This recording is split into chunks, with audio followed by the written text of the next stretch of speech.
Preferring regional data center for internet access. In this video, I'm going to talk about how we can prefer one data center to another data center for a resource, for example, internet or other resources. Let's first talk about this scenario, and after that we can configure centralized control policy and apply our decision.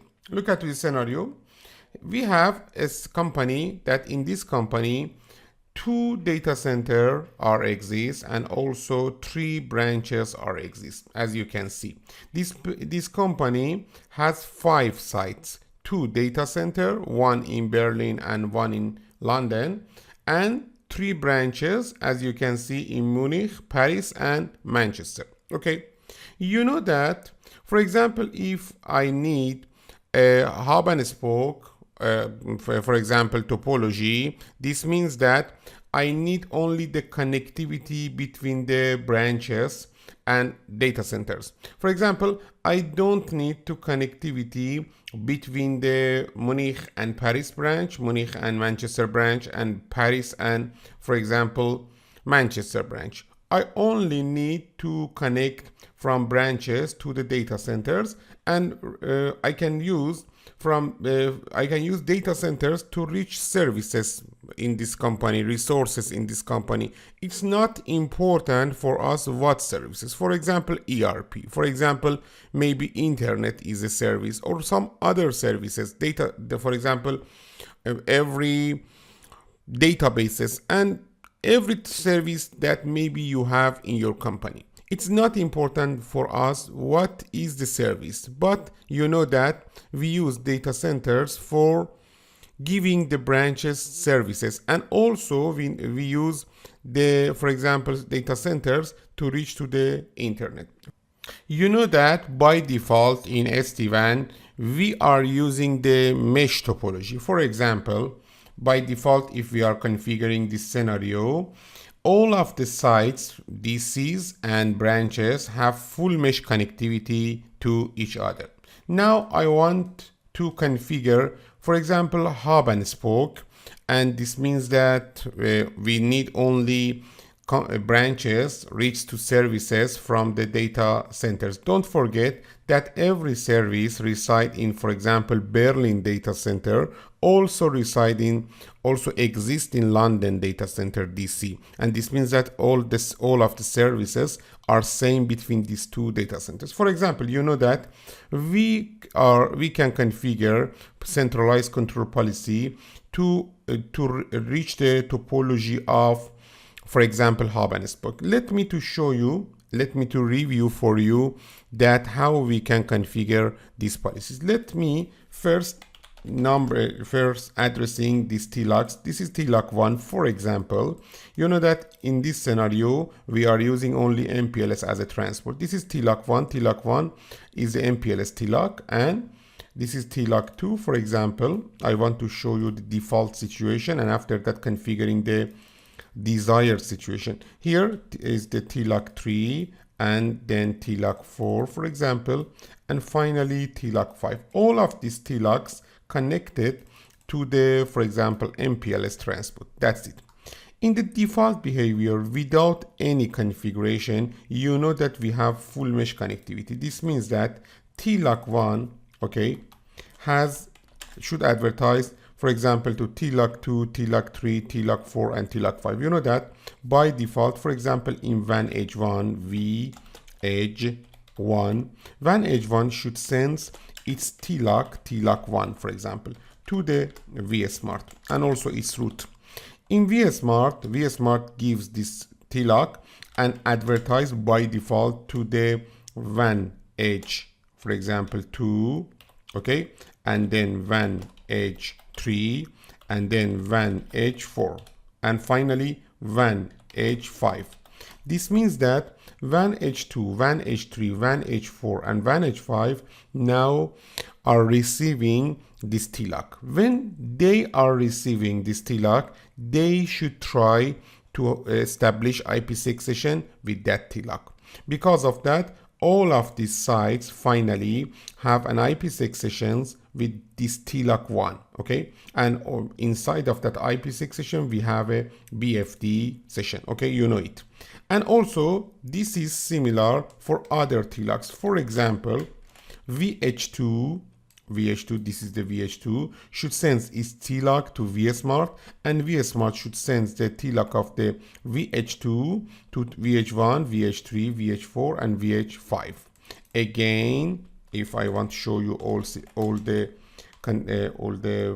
for example, advertisements of TLAC 3, TLAC 4, VH3, VH3, VH4 should send its TLAC, TLAC 3, TLAC 4, TLAC 5, and VSmart should advertise these TLACs, for example, to the VH1, VH2, VH4, and VH5, the TLAC 3, TLAC 4, VH1. Then, for example, VH2, VH3, and VH4, VH5, and finally VH1, VH2, VH3, VH4. Okay, this is the default behavior.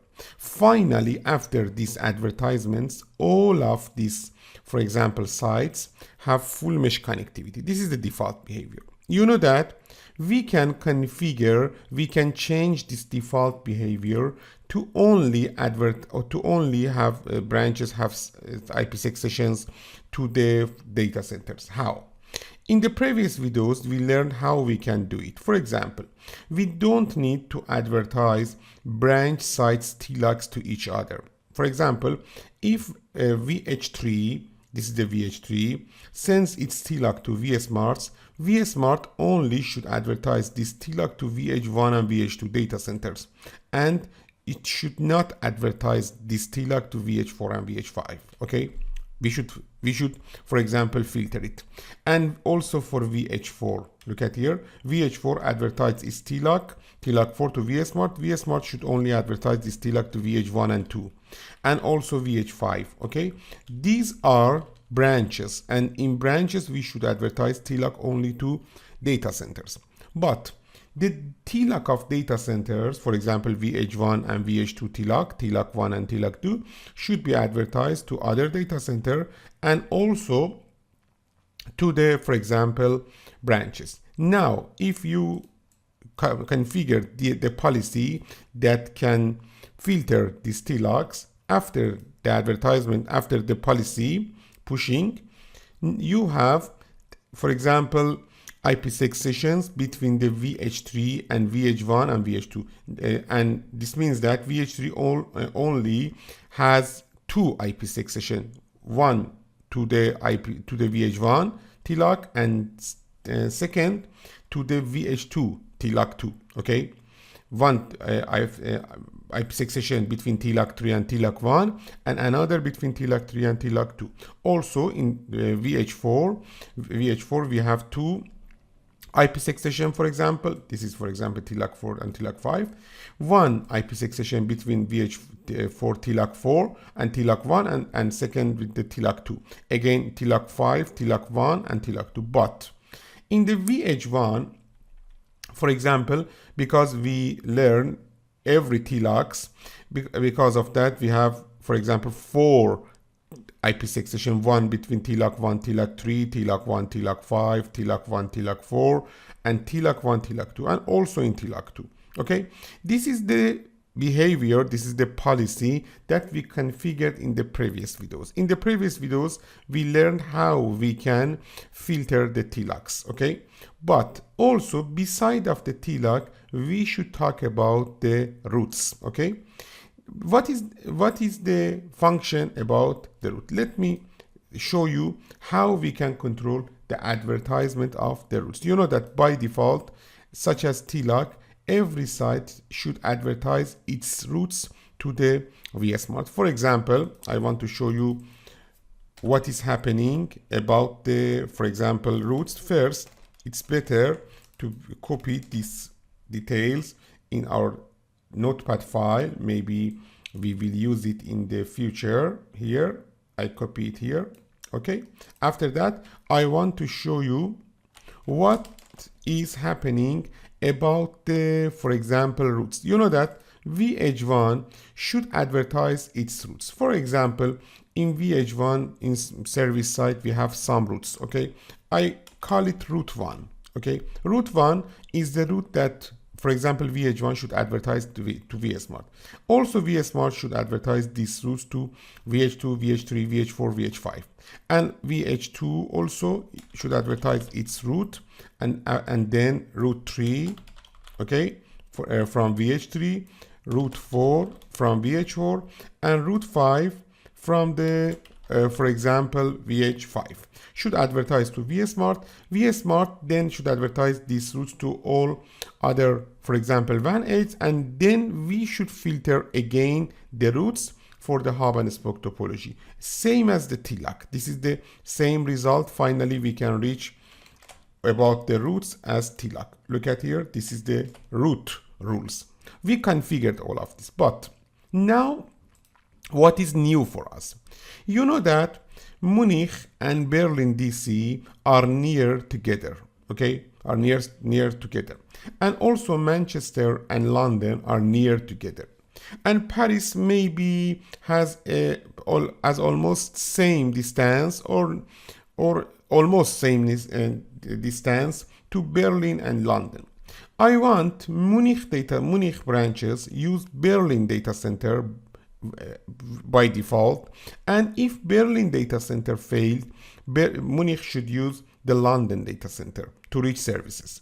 And in Manchester, I need to Manchester branch use London data center, and if London data center failed, use the Berlin data center. Okay, because this is better to we are using the regional data center for services, for example, internet or other services. And Paris can use both Berlin and